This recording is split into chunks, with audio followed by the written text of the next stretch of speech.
Welcome back to yet another canal adventure. It's the day after the big storm winds of August 2019. You'll see a tree or two blown over on this journey, and the wind is still quite strong as we cruise along. Although Mark doesn't know it yet, we're heading to Tesco's for a quick moor and shop. Hop aboard and watch the journey to Tesco's from the well deck. Other supermarkets are available. We had moved the boat from where you left us on the last vlog at Stoke Hammond to a spot between bridges 108 and 109 on the Grand Union Canal. So you can see where we had moored for what three words location was: divisible, shed, slide. It was a little bit strange mooring where we did, as daft as this is going to sound, we were moored above the level of the towpath. Yes, you heard me right. The top of the canal's metal pilings were a couple of feet above ground level, which meant that we had to climb up onto the boat from the towpath. We had moored here knowing of the storm winds that were coming. We'd left her clear of any large trees and in view of private moorings on the other side of the canal. We had walked our bags and a small supply of food to the boat from the CRT car park next to Bridge 110, which is near Old Linslade Manor. We were now heading back towards the car. The plan is to cruise past it and moor up a little way beyond. Needless to say, plans never work out as you expect them to. In this vlog, we'll get to the shopping mooring in the centre of Leighton Buzzard.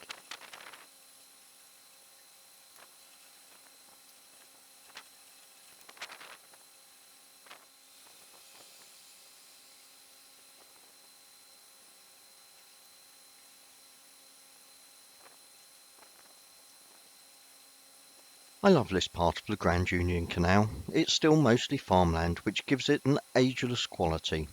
You feel that you're seeing exactly what every other boater has seen over the past couple of 100 years of the canal's history. No, not those exact sheep, but you know what I mean. It's hardly changed. Okay, other than the electrified train line, the current batch of sheep, the leisure boats, the concrete pilings, the metal pilings, the electricity cables, the fibre broadband cables in the towpath, you'd hardly notice any difference at all. It's changed a lot, hasn't it? I still like it, despite all the modern influences.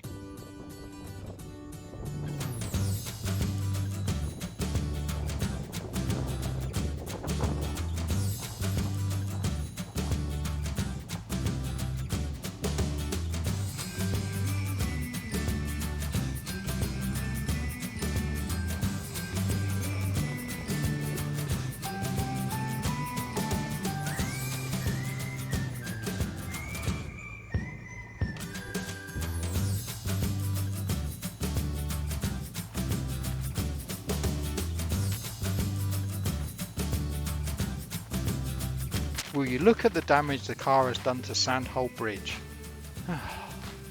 Just beyond the bridge hole, here on the starboard side, is the car park I mentioned earlier.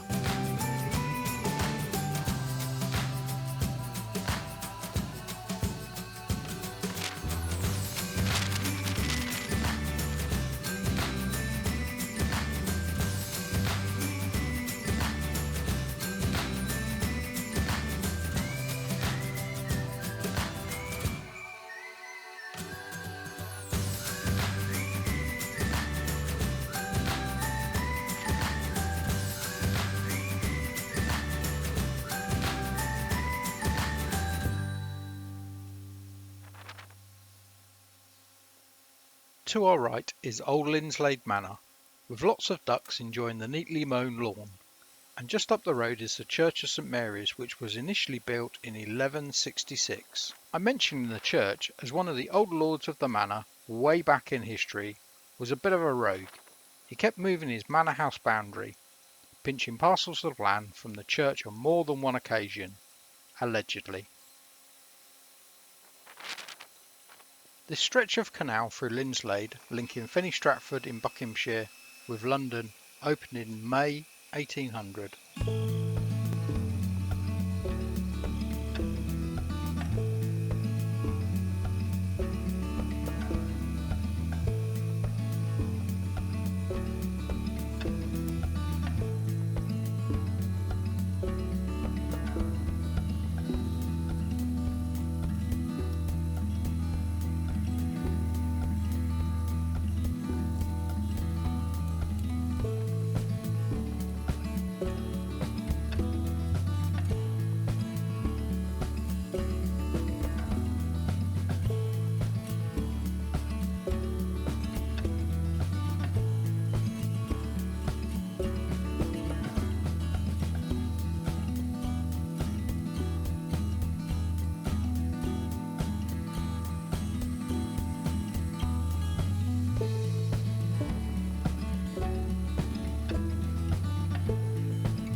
It is incredibly windy still. You can see the trees and bushes moving quite violently during this part of the journey. It was hardly surprising that we were given a warning from the walkers on the towpath that there is a tree down across the canal up ahead of us.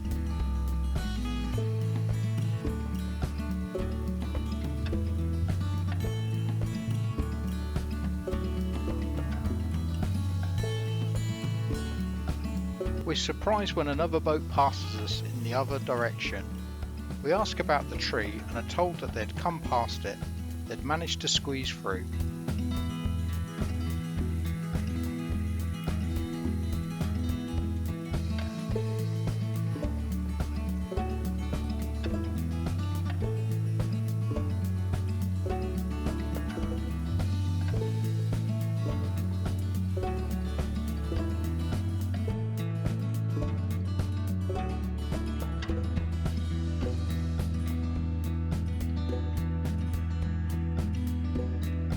We approach the fallen tree at a slow speed.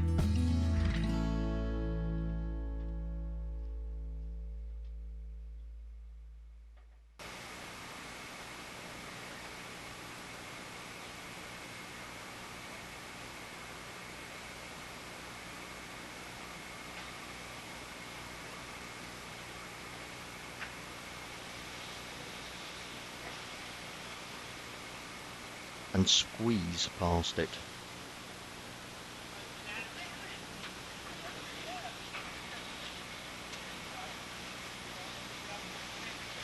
I cut power to the propeller as the stern of the boat passed over the top of the branches in the water, and only went back into gear after we had cleared them.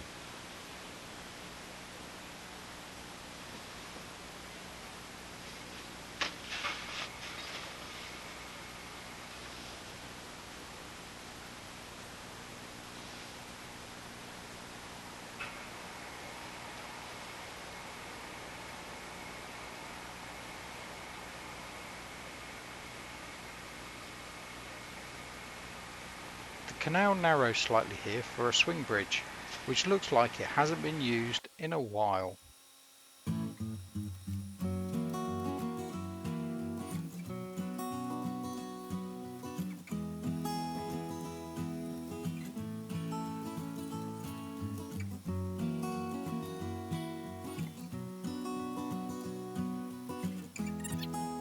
We arrive at Leighton Lock and join the queue. Thankfully, the locks along the Grand Union are double width locks, so we shouldn't have very long to wait, and it's nice to share a lock with another boat.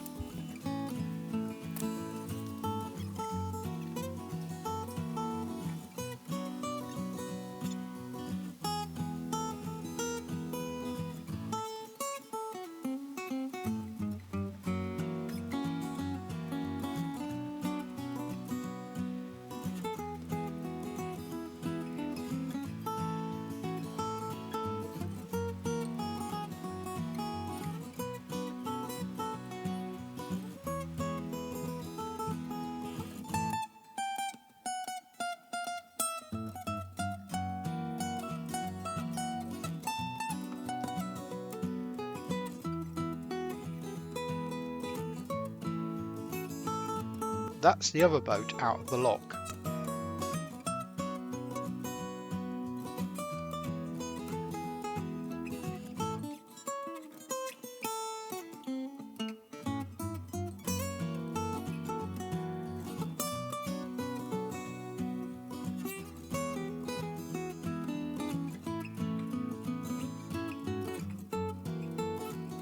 And the hire boat in front goes into the lock first.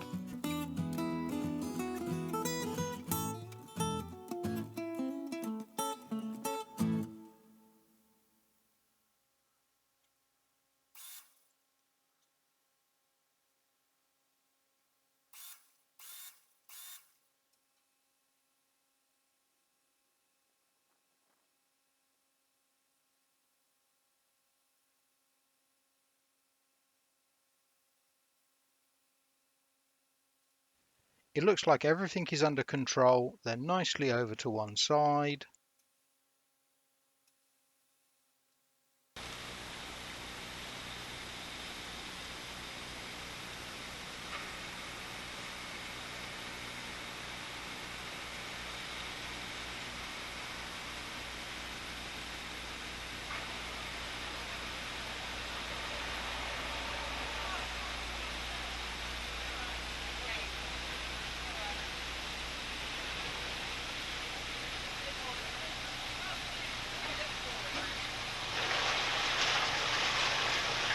Oh, blast. The hire boat drifted into me. And that's my story and I'm sticking to it. We've seen how Pat from our narrowboat quest does locks. And after my attempt just now, and in honour of Pat, if we have a small bump like that when entering a lock, we will now refer to it as doing a Pat. A quick shout out to Patrick and Eileen. We love your vlogs. Thank you. We'll put a link to our Narrowboat Quest YouTube channel in the description below. And if you're watching this vlog and you're not already following Patrick and Eileen on our Narrowboat Quest YouTube channel, we think that you should check them out.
We leave the lock first, as the ladies on the hire boat are stopping for a spot of shopping at Tesco's, and we're going to continue on beyond.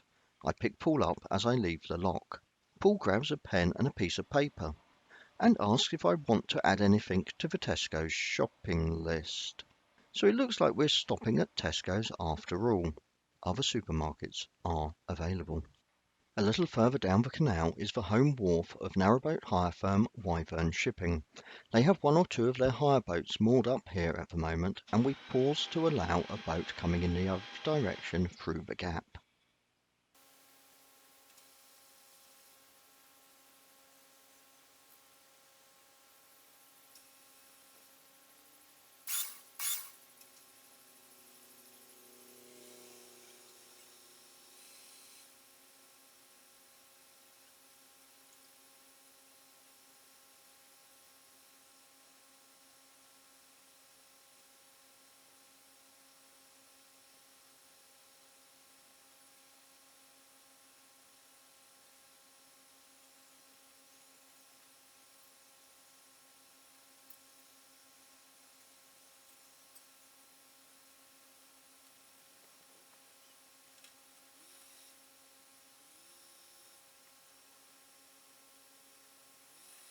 That V in the offside bank, that is a winding hole. I know this, as I have had the pleasure of assisting with the winding of the 70-foot-long Bromley Youth Trust boat named Roseanne here. This is her home mooring location, and I know that several scout groups from my hometown have had a brilliant time on her over the past few years. I will add a link in the description below to the Bromley Youth Trust website that has details of how to hire narrowboat Roseanne. There are some long-term moorings here. 425 metres of the canal have been set aside for up to 21 vessels, which is why there are so many boats moored up here.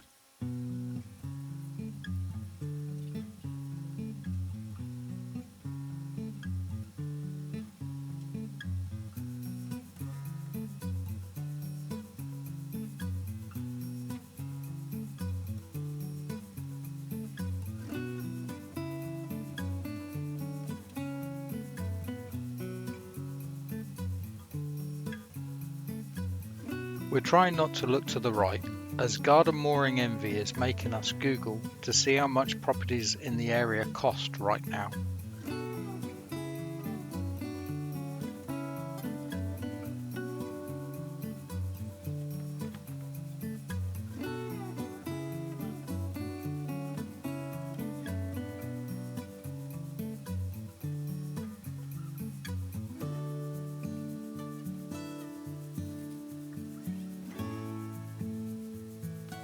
The mooring bollards indicate the shopping moorings have begun, and I am relieved that there are plenty of spaces, as the boat we shared a lock with, that I told we weren't stopping, is hot on our heels at this point, and we pull over to moor.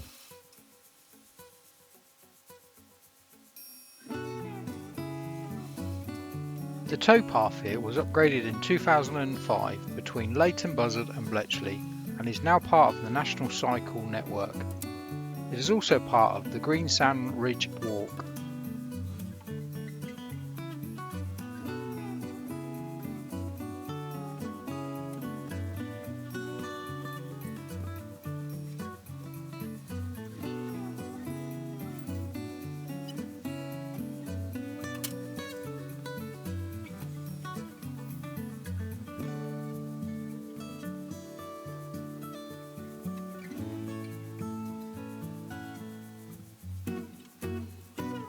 Paul ties us up at the front. Can anyone name the knot that he has used? Please leave a comment below.